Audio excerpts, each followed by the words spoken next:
सभी बच्चे परीक्षा बोर्ड निकाले। पहले 2022 का पेपर निकालो, पहले फटाफट से निकालो। 2022 उसका पेपर निकालो, परीक्षा बोर्ड निकालो, हिंदी मीडियम और इंग्लिश मीडियम। शांतिपूर्वक पढ़ें। आप सबसे पहले आप रिक्त स्थानों की पूर्ति कीजिए, फिल इन द ब्लैंक्स। ये आप कंप्लीट कर लोगे और एक शब्द वाक्य में उत्तर दीजिए, मतलब वन वर्ड, ये भी आप कंप्लीट कर लोगे। टिक लगाते जाओ, करना है कंप्लीट। जे बैठे हैं वो तो लोग, शर्म आनी चाहिए। अब हमको होमवर्क चाहिए ये कल किसी भी हालत में। इसके बाद सही उत्तर चुनकर लिखिए, ठीक है।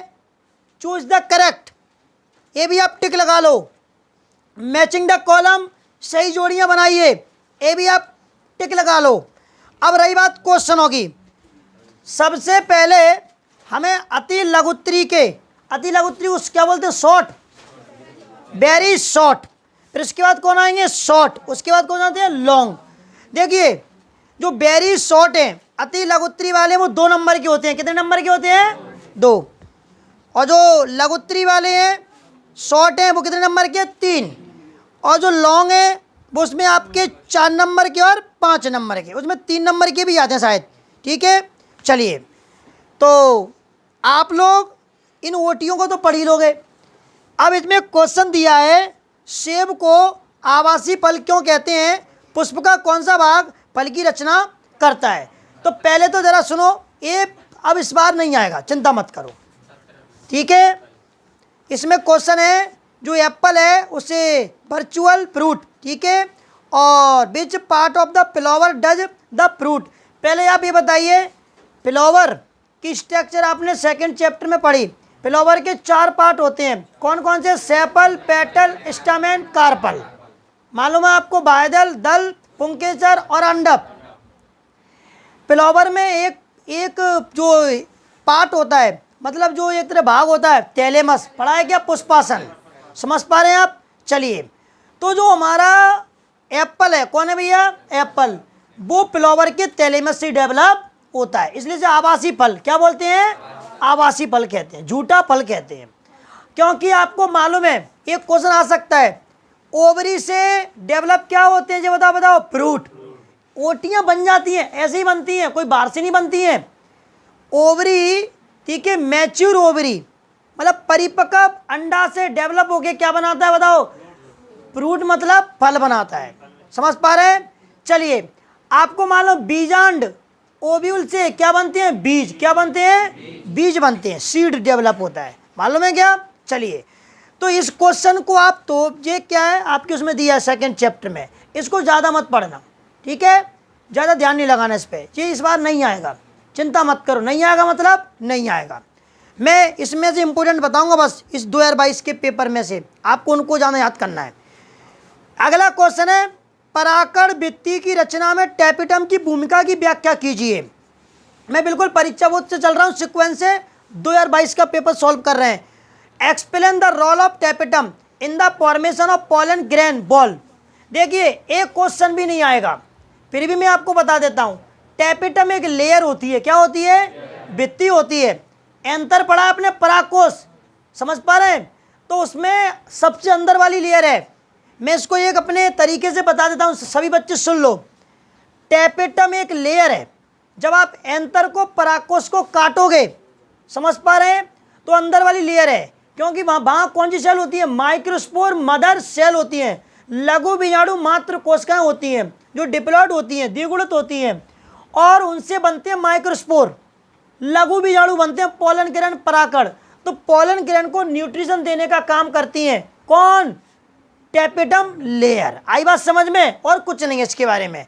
तो ये क्वेश्चन भी आपको नहीं पढ़ना है, समझ पा रहे हैं। अगर आ भी जाए, मैंने बोल दिया और आपने नहीं पढ़ा, आ भी गया, क्योंकि अपन ने तो वैसे तो पढ़ाई है, आ गया तो माइंड को चलाया करो कि टैपेटम एक लेयर है।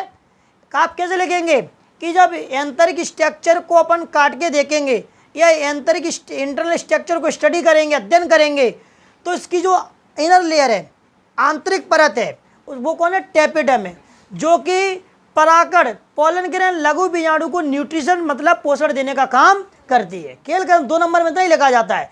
आगे पढ़े। अगला क्वेश्चन कौन सा बच्चों, देखो, हाँ इस पर टिक लगाओ। जिप्ट का पूरा नाम लिखो। किसका नाम बताओ?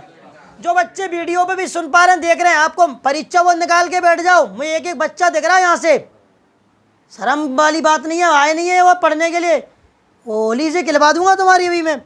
जिप्ट का पूरा नाम लिखो। जिप्ट का किसका नाम बोला मैंने भैया? बोर्ड पे देखो फटाफट, GIFT। एक गलती में मत रहना कि अपन 2022 का पेपर सॉल्व कर रहे हैं तो क्वेश्चन नहीं आएगा। जी हमारी फुल गारंटी है, इसमें एक दो क्वेश्चन आपके सामने आ जाएंगे, इतना तो होता ही है। GMP बोर्ड है, तुम कह तो पेपर को रिपीट दे दे और दोबारा से फिर आ जाए। समझ पा रहे हैं? तो सुनो, जिप्ट का पूरा नाम बताओ। Gamete intra fallopian transfer. Gamete मतलब युग्मक, इंट्रा मतलब अंदर, पैलोपिन पैलोपिन नलिका में ट्रांसफर कर रहे हैं। अब गैमेट को किसको ट्रांसफर कर रहे हैं? स्पर्म को। किसको करेंगे? स्पर्म बोले तो शुक्राणु को। समझ पा रहे हैं? क्योंकि ओवरी से क्या रिलीज होता है? बोलो ओवम। क्या रिलीज होता है? तो ओवम तो अंदर ही होगा।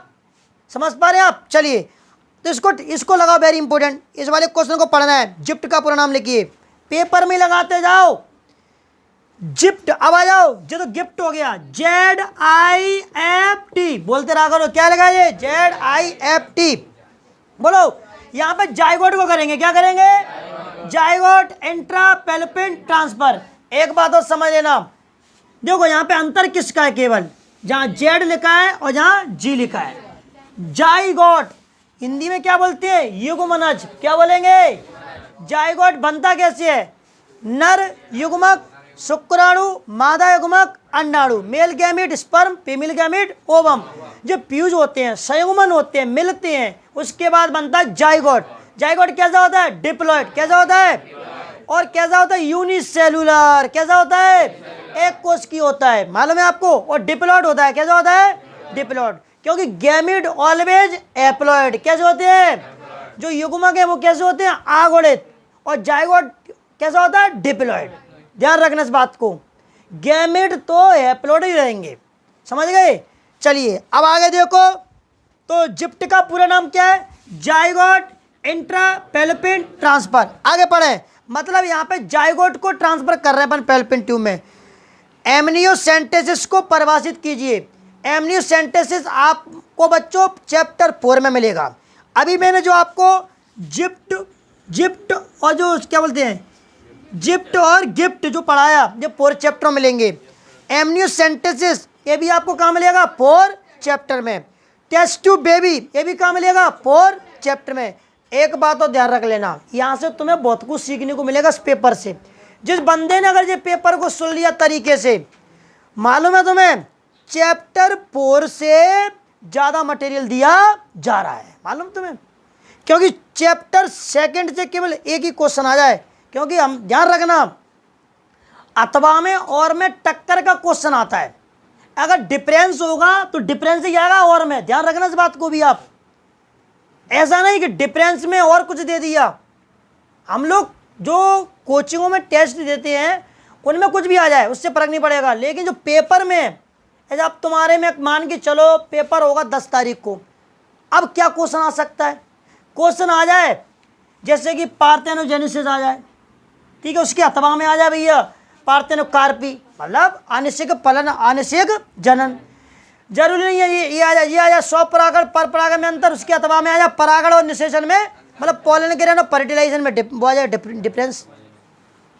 क्या पता पड़े कि आपका कोई फ्लावर की स्ट्रक्चर आ जाए और उसमें आ जाए एम्ब्रियो सेक भ्रूणकोश की स्ट्रक्चर आ जाए, या ओव्यूल की स्ट्रक्चर आ जाए, एपोमिक्सिस के अथवा में फर्टिलाइजेशन आ जाए। समझ पा रहे हैं? तो ऐसे क्वेश्चन आ जाते हैं। पॉली एम्ब्रियो नहीं आ जाए, बहुभ्रूणता आ जाए उसके अथवा में, ऐसे आ जाते हैं। आएगा टक्कर का क्वेश्चन। तो चैप्टर 2 जो है वो ज़्यादा इतना महत्व नहीं दे रहे, वो सबसे ज़्यादा महत्व देते हैं 4 चैप्टर को और तीसरे चैप्टर को, वो ज़्यादा वेरी इंपॉर्टेंट है। इसलिए तो ध्यान रखना, देखो एक ही चैप्टर से हमारे 1 2 3 4 क्वेश्चन है। कितने क्वेश्चन हैं? क्यों, अथवा के भी तो काउंट करोगे आप। आपको पसंद नहीं आ रहा दूसरा करते हो, आपको चॉइस मिलेंगे आपके पास। तो चलिए, तो ध्यान रखना 4 चैप्टर में। लेकिन इस बार क्या आने वाला है वो मैं आपको बता देता हूँ। 4 चैप्टर में ध्यान से सुनना, 4 चैप्टर में एक तो वेसेक्टोमी, ट्यूबेक्टोमी, जो बोल रहा हूँ वही पढ़ना, फालतू नहीं पढ़ना है। वेसेक्टोमी, ट्यूबेक्टोमी, और आपका जिप्ट है, गिफ्ट है, आईवीएफ है, ठीक है, in vitro fertilization, test tube baby है, एमनियोसेंटेसिस है, एड्स है, कौन है, एड्स है, उस वो भी आ सकता है, सेक्सुअल वो सेक्सुअल, ठीक है, क्या बोलते हैं, एसटीडी, कौन सी बीमारी पढ़ाई थी, हाँ, सेक्सुअल ट्रांसमिट डिसीज, यौन संचारित रोग, सिपिलिस, गोनेरिया, आर्पिस, समझ पा रहे बात को, एक आध दो आ जाएंगे। देखो क्वेश्चन को छोड़ना नहीं है, लिखना है अपन को, इस बात को ध्यान रखें, छोड़ना नहीं है अपन को, लिखना है। अब मेरी बात सुनो, चैप्टर मान के चलो 4 मैंने आपको वैसे ही बता दिया। अब कभी कभार क्वेश्चन ऐसे आ जाते हैं, चैप्टर 4 से ही आ रहा है, क्वेश्चन आ गया, क्या विद्यालयों में यौन जो शिक्षा है वो बहुत जरूरी है क्या? अब बच्चा नहीं लिख पा रहा, नहीं पढ़ पाया गलती से, भैया वो गलती हो, नहीं पढ़ पाया उसने, बिल्कुल जरूरी है, लिखो मन से, कि मतलब कि जो एजुकेशन है उसमें सेक्स के बारे में मतलब अवेयरनेस लोगों के को होना बहुत जरूरी है, मन से लगो, मन से, क्योंकि आज विद्यालयों में बच्चे पढ़ते हैं, अगर वो आज युवा लोग हैं वो आज जान जाएंगे तो आगे चल के गलतियां नहीं करेंगे, जिससे पॉपुलेशन कंट्रोल होगा, और जो नर और मादा है, मेल और फीमेल, उनका सेक्स रेशियो भी बैलेंस बना रहेगा। चल समझ में आया कि नहीं आया मैं क्या कहना चाह रहा हूं? क्वेश्चन को छोड़ना नहीं है, बस 100 बातों की एक बात है, उसके बारे में लिख दो नेक्स्ट थोड़ा सा। अब पता पड़ा कि आप जब पूछ कुछ रहे हैं और पूछ कुछ रहे हो तो जो बहुत ज़्यादा प्रॉब्लम आ जाएगी आपको, आई बात समझ में? चलिए, तो आपका एक क्वेश्चन है म्यूटेशन, उत्परिवर्तन किसे कहते हैं, एक क्वेश्चन भी आपका दिया है, इस पर भी लगाओ, वेरी इंपॉर्टेंट, टेस्ट ट्यूब में भी लगा दिया आपने, एमनियोसेंटेसिस को लगा लिया, उत्परिवर्तन म्यूटेशन लगा लिया। अब म्यूटेशन क्या है ये चैप्टर 5 में मिलेगा, कहाँ मिलेगा ये, चैप्टर 5 में मिलेगा म्यूटेशन, और नोट्स में भी दिया है, अगर कोई बंदा नोट्स लेके आ जा हो तो मुझे अभी दे दे वो, ठीक है, अभी दे दे, ला भैया मुझे बता दो कहाँ है, मुझे तुम तो चैप्टर 5 दे दो, तुम्हें जरूरत नहीं है निकालने की, मैं सीधा उसको डायरेक्ट यहाँ से बता दूंगा, आराम आराम से बोलूँगा। हाँ, गुस्से में फेंक रहे हो परीक्षा दोनों को, आज तुम लोगों को बहुत पढ़ना पड़ेगा, ये पेपर कंप्लीट होना चाहिए पहले आज, तब तो कुछ न ताकत मिलेगी। कितने पे नंबर पे, ये क्या इंग्लिश मीडियम वालों ने दे दी ना, उसमें देख रहा हूँ मैं,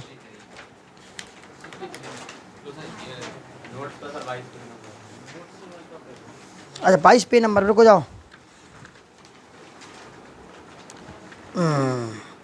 चलो, इसमें क्वेश्चन दिया है म्यूटेशन, और हिंदी मीडियम का कहाँ है, ला दो, छोटा करूँगा तुरंत, बाद में फिर तुम रोते फिरते हो। कितने पे नंबर पे जरा बताओ ना हिंदी मीडियम, 63 क्वेश्चन है का है? और नोट्स में भी तो दिया है ये,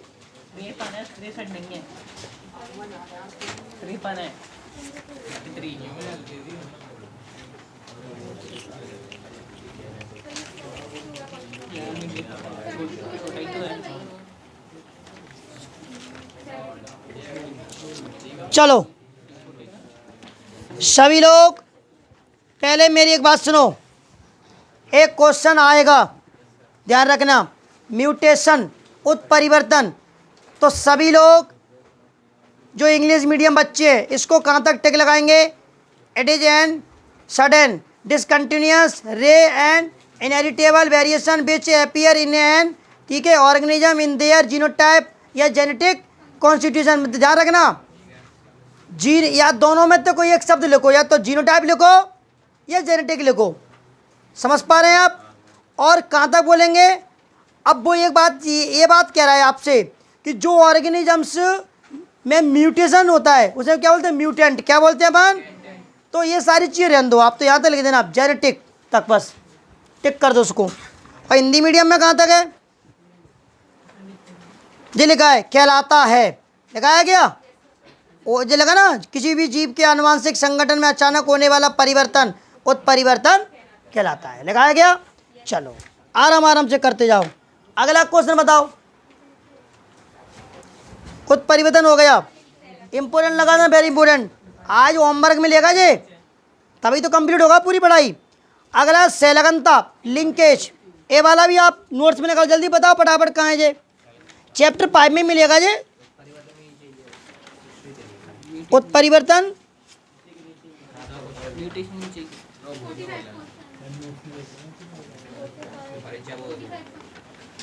परीक्षा बोध नोट्स में देखो भैया, तुम यार परीक्षा बोध में लैंग्वेज टफ रहती है।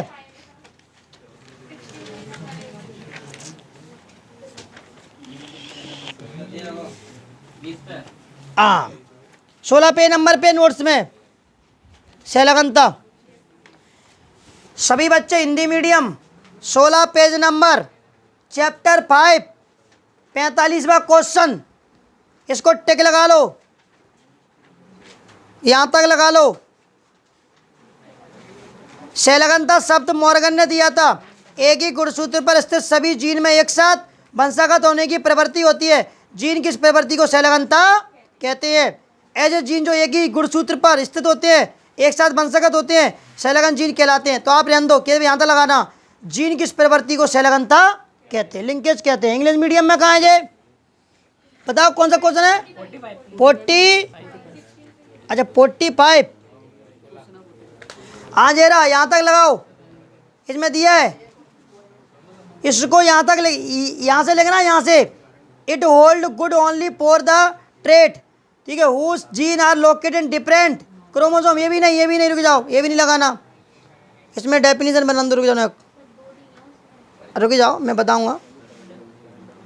यहाँ से लगाओ English medium. The tendency of two different gene on the same chromosome to remain together during the separation of homologous chromosome at the time of meiosis is called linkage. तक बस।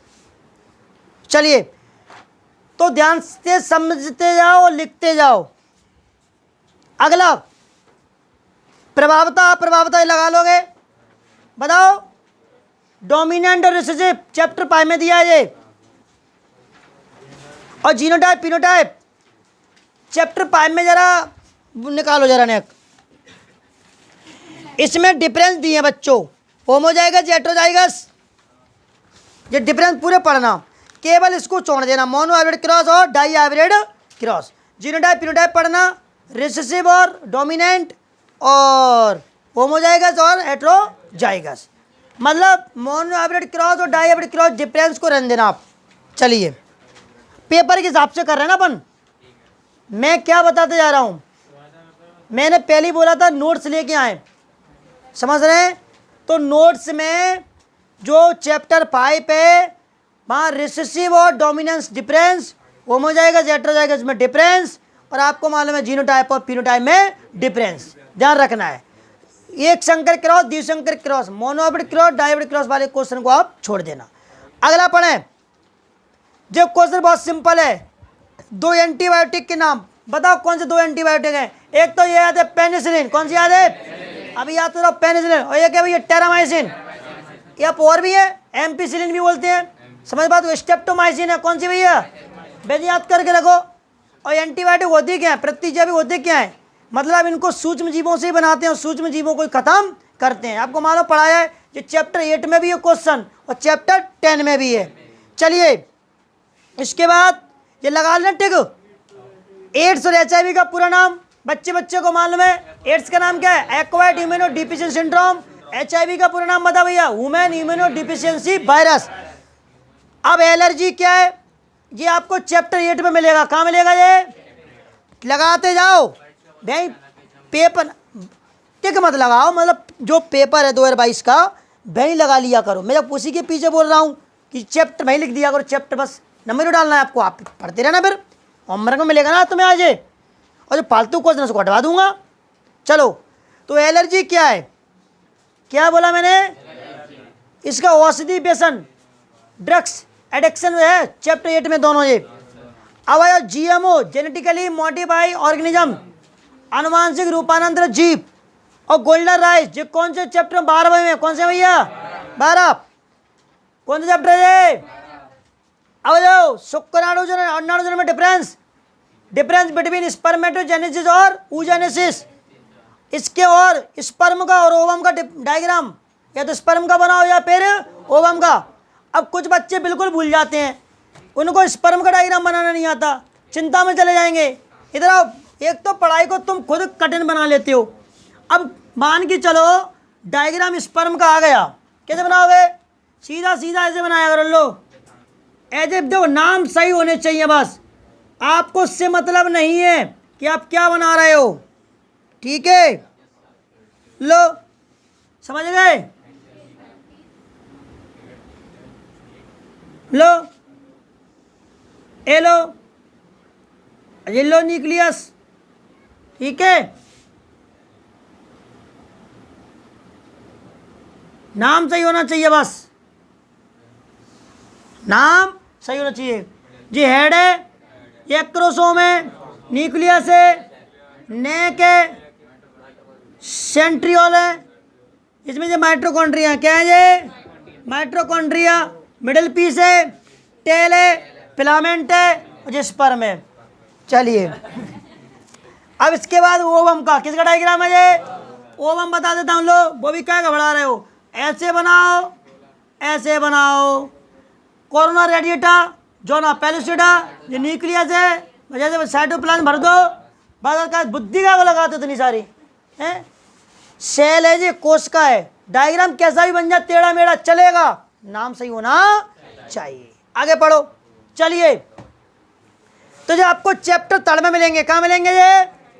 और आ जाओ भैया क्वेश्चन, अनुलेखन की परिभाषा, ट्रांसक्रिप्शन। किसकी परिभाषा? अब पता है कितना मूर्ख बच्चे हो तुम। अब क्वेश्चन आ रहा है अनुलेखन, ट्रांसक्रिप्शन, काय को घबरा रहे हो? मन से लिख दो, डीएनए से आरएनए बनने की क्रिया ट्रांसक्रिप्शन अनुलेखन कहलाती है। पहले तो वो लोग जो जानते हैं, उसके बाद लिखा करो तुम्हें क्या नहीं जानते हैं। तो क्या लिखेंगे? डीएनए से आरएनए बनने की क्रिया क्या कहलाती है? यह क्रिया एंजाइम की उपस्थिति में होती है, यह क्रिया कोशिका के केंद्रक में होती है, अगर यूकेरियोटिक कोशिका में पढ़ रहे हैं तो। अब इंग्लिश मीडियम वाले कैसे लिखेंगे? डीएनए से आरएनए बनने प्रोसेस क्या कहलाती है? ट्रांसक्रिप्शन, सेल के न्यूक्लियस में होती है। आपको मालूम है एंजाइमेटिक प्रोसेस है, मालूम है आपको। और ट्रांसक्रिप्शन डीएनए के दोनों स्ट्रैंड से कभी नहीं होता है। इतने में टीचर खुश। अब तुम लिख दो उसके अंदर कि आरएनए से प्रोटीन बनना ट्रांसक्रिप्शन, तो गलत है, तो गलत है। क्योंकि वहाँ टीचर जो बैठा है, वो एग्जामिनर जो बैठा है, कॉपी चेक करने वाला जो पेपर बनाता है, वो मैंडेट होते हैं। एक अच्छी बात बता देता हूँ तुम्हें, एग्जामिनर जो होता है, एग्जामिनर मतलब जो पेपर बनाता है, क्या बनाता है? कोई लाया पेपर अभी? किसी पे है पेपर अभी? किसी पे किसी प्रकार का? ना देना जरा, बहुत अच्छी चीज़ बता रहा हूँ। ये हम क्या बड़े बड़े टीचरों से पूछते रहते हैं, उनकी अंदर की बातें जानते रहते हैं। एग्जामिनर होता है एग्जामिनर, जो कि पेपर बनाता है। इसको समझ पा रहे हैं आप? आज मैं तुम्हें इसमें बहुत कुछ बताऊंगा, ठीक है? जो कुछ बच्चे मेरे को बार बार जब माल मसाला भेजते हैं, उनको आज ये भी चेक करना बता दूंगा क्या चेक करते हैं, ठीक है? तो तुम लोग अब कन्फ्यूज नहीं होंगे। अब तो अभी लास्ट में बताऊंगा, उसकी वीडियो अलग बनाऊंगा। क्या माल मसाला आता है तो वो क्या है, मसाले को चेक नहीं कर पाते हैं कि खट्टा है, कड़वा है, क्या है। तो मैं उनको बताऊंगा कि भैया मसाले को कैसे चेक किया जाता है, पनीर को कैसे चेक किया। पनीर वाला क्वेश्चन है चैप्टर 10 में। तो हम इस तरीके से काम करेंगे कि बायोलॉजी को हम नकल में बदल देंगे और नकल को बायोलॉजी में बदल देंगे, कोई पहचान नहीं पाएगा। समझ पा रहे हैं? चलिए, तो एग्जामिनर क्या करता है सुनो पहले, अच्छी बात, इसके बाद फिर अपन पढ़ाई को पकड़ेंगे। कभी भी जो बड़ा टीचर होता है उसको एक बात को समझा दिया जाता है कि बच्चा जो 12th का होता है वो एज के हिसाब से उसका ब्रेन डेवलप तो होता नहीं है। हमें रिपीटेड क्वेश्चन भी देने, रिपीट करने कुछ क्वेश्चन, और क्वेश्चन कुछ उसका महत्व हो समाज के अंदर, समाज में संकेत जाना चाहिए। अच्छा ऐसा क्वेश्चन दो बस। अब देने को तो पता है, बच्चे को फंसाना होगा ना, तो तुम ऐसा क्वेश्चन दे देंगे जीवन में नहीं कर पाएगा बच्चा। आई बात समझ में? अगर आप सीबीएसई के पेपरों को दे लोगे तो ऊपर को टांग हो जाएंगे, नीचे को गर्दन हो जाएगी तुम्हारी। मजाक वाली बात नहीं बच्चों। इसलिए वो क्या करते हैं, अब क्वेश्चन स्पर्मेटोजेनेसिस oogenesis में डिफरेंस है, ये महत्व अच्छा क्वेश्चन है। स्पर्म ओवम का डायग्राम क्वेश्चन है, अच्छा क्वेश्चन है, फालतू का क्वेश्चन नहीं है, क्वेश्चन क्वेश्चन है। आप कितने भी पेपर उठा के देख लो एमपी बोर्ड के, सारे क्वेश्चन ऐसे होंगे कि हाँ कुछ है इनमें, मतलब पूछा जा रहा है, इनका कुछ महत्व है। कोई भी आलतू पालतू क्वेश्चन, एक आध क्वेश्चन आता है केवल अटपटा, ये भी ध्यान रखना। जैसे कि कल के फिजिक्स के पेपर की बात करें, ओम का नियम बच्चा बच्चा पढ़ता है 10th क्लास से, कहने वाली बात है गॉस की प्रमेय, कहने वाली बात है कि बायो-सेवर्ट का नियम जैसे ट्रांसफर वाले से क्वेश्चन, अब वो बच्चा पढ़ता नहीं, उसको लगता कर दो तो डिफरेंस आए। अब कौन कह रहा है कि भाई फिजिक्स करने, जब फिजिक्स के पेपर पकड़ाऊँ क्या मैं, हाँ फिजिक्स का ही पढ़ाऊँ, लो तुम कह रहे हो। अब इसमें देखो अपवर्ती दूरदर्शी परावर्ती दूरदर्शी में डिफरेंस दिया है। ये क्वेश्चन मैं क्या कहूँ, रिकॉर्ड हो रही है वीडियो, समस्थानिक किसे कहते हैं, समभारिक किसे कहते हैं, जब भी लिख दूंगा उदाहरण। लो मुझे अभी याद है नहीं, गारंटी वीडियो सामने से नहीं हटूंगा, लो अभी आ जाओ। यह तो मालूम है क्या, पता है क्या तुमको, ये पता है क्या कि इसको यहाँ पे बंद करेंगे, यहाँ पे 2 करेंगे, और ये जो समस्थानिक हो गए, यानी कि परमाणु क्रमांक समान हो, परमाणु भार अलग अलग हो। बताओ केमिस्ट्री में नहीं पढ़ा क्या तुमने ये। चलिए अब इसमें देखिए विद्युत सेल, अरे तुम तो बस तुमने क्या है पढ़ाई नहीं करी, डी ब्लॉगी समीकरण चैप्टर 11th क्लास में चले, एटॉमिक स्ट्रक्चर में दिया है, वहाँ केमिस्ट्री में बातें कर रहे हो, बोर मॉडल भी दी है, बातें कर रहे हो, बदनाम कर रहे हो टीचरों को, फिजिक्स वाले टीचरों को। एमपी संधि डायोड चिल्ला के पढ़ाते टीचर हैं। हमारे जो कौन है, जो एक दीपक सर हैं, वो चिल्ला के क्वेश्चन पढ़ाते हैं तुम्हें। मूल आवेश, जो मूल आवेश फंडामेंटल चार्ज में 100 बार सुन लिया उनके मुँह से, कह रहे हो कि तुमको फिजिक्स नहीं आती। उनको कैसी बातें करते हो बच्चों, खुद तो पढ़े नहीं आप। थोड़ी सी गवर्नमेंट की भी गलती है, एक दिन में फिजिक्स कौन कर लेगा, कोई करता है एक दिन में फिजिक्स है। मैं अगर इस बात को अगर एक दिन में फिजिक्स कर लेते हैं, अब कहेंगे साल भर से क्या कर रहे थे, तो साल भर से तो केमिस्ट्री पढ़ रहे थे, 8 दिन की छुट्टी का दे दी, वो अर्थशास्त्र में 1 महीने की छुट्टी दे दी। भारत के इतिहास में पहली बार हो रहा है कि 10th का पेपर आज होली पे हो रहा है। बताओ कौन सा नियम है भाई जी। अरे 2-3 दिन तो दो, हमारा एमपी बोर्ड का बच्चा है, पेपर दे के आता है, आराम करता है, उसके बाद क्या करता है, वो घर जाएगा, मोबाइल चलाएगा, विश्राम करेगा, आगे दिन संडे लगा, सुबह उठेगा, पढ़ाई करेगा, हो जाए तो हो जाए, नहीं तो कोई दिक्कत नहीं है। शाम को 6 बजेंगे, उसके बाद वो अपने कार्यक्रम में लग जाता है, और सवेरे के 9 बजे तक कार्यक्रम चलता है उसका, फिर शाम के 6 बजे से रात के 9 बजे तक, सुबह के 9 बजे तक। अब बताओ पेपर हॉल में जाएगा, तब तक कार्यक्रम चलता ही रहेगा उसका।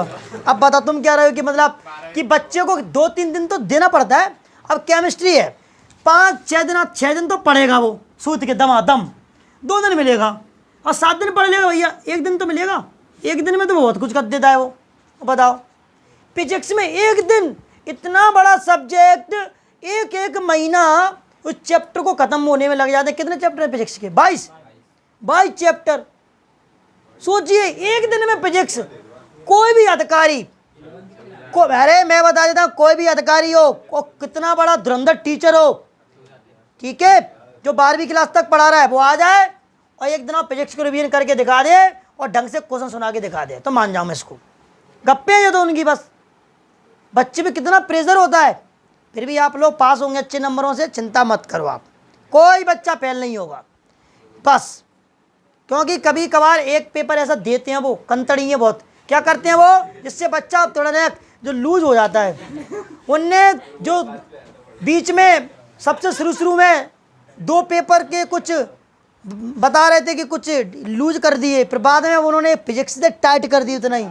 तो क्या हो रहा है, वो उनकी लूजता थी, समझ रहे हैं, अब टाइटली कर दिए।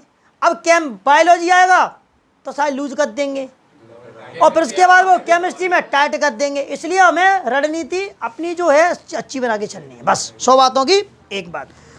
तो एग्जामिनर कभी भी फालतू क्वेश्चन नहीं देता है। मैं फिर चिल्ला के बोल रहा हूँ, जो बच्चे मेरी वीडियो सुन रहे हैं, एक ही बात समझा रहा हूँ, हमें केवल ऐसे क्वेश्चन पढ़ने जो पेपर में आएंगे। अब बच्चे कहते हैं हमें कैसे पता था जी आएंगे, बहुत अच्छी बात है, तो ऐसा क्वेश्चन पढ़ ले परीक्षा बोर्ड से जो आएंगे नहीं है, जो मैंने कटवा दिए। पहली बात आई बात समझ, कटवा भी दिए ना।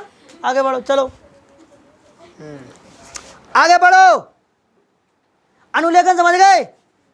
क्वेश्चन है दात्र कोष का अरक्ता को परिभाषित कर लिखिए, सिकल सेल एनीमिया। एक क्वेश्चन आपको चैप्टर 5 में मिलेगा, जो अपना गाइड में भी है और नोट्स में भी है, तो आप तो गाइड में से कर लेना, लेकिन मेरे हिसाब से इस क्वेश्चन को तो आप काट दो, सिकल सेल एनीमिया, इसको मत करना। अब मैं बता देता हूँ, सिकल सेल एनीमिया मैंने पढ़ाया था आपको, इसमें आरबीसी हंसिए के आकार की हो जाती हैं, बताया था, ब्लड की कमी हो जाती है, बताया था, इसमें अनुवांशिक रोग है, कैसा रोग है ये, जेनेटिकली डिसऑर्डर है। अब एंटीजन के 3 लक्षण, एंटीजन नहीं जानते, चैप्टर 8 में लगा उसको, वेरी इंपॉर्टेंट। एंटीबायोटिक के 3 लक्षण, एंटीबायोटिक लो द्वारा से फिर आ गया, ये वो वहां पे 2 एंटीबायोटिक के नाम पूछे थे, और ये क्या है, एंटीबायोटिक के 3 लक्षण, food chain, food web, producer, consumer, decomposer. 16वां क्वेश्चन चल रहा है, डीएनए का वाटसन किलिंग मॉडल। इसमें सारे क्वेश्चन इंपोर्टेंट हैं, क्या है ये, सारे इंपोर्टेंट हैं। अब इसमें से मैंने कितने क्वेश्चन कटवाए जो, बताओ पहले, 2-3 कटवा दिए गए। अब मेरी बात सुनो, इसमें जो इंपोर्टेंट है वो मैंने बता दिए, तो एक बार सुन लो। 2022 का जो पेपर है, इसको आज सभी बच्चों को कंप्लीट करना है। क्या करना है, ये कंप्लीट करना है। इसमें मैंने जो कुछ क्वेश्चन है वो कटवा दिए हैं, और जो जिनको मैंने बताया है ये सब सारे क्वेश्चन इंपॉर्टेंट है, ये दिमाग से निकाल दो कि जो इंपॉर्टेंट नहीं है। इसकी जो मैचिंग है और इसके कौन है बताओ जी, और सही उत्तर है, एक शब्द में उत्तर है, रिक्त स्थान ये भी आपको करने हैं। अब इसके बाद हम लोग आपको 2020 का पेपर सॉल्व करना बताएंगे। चलिए।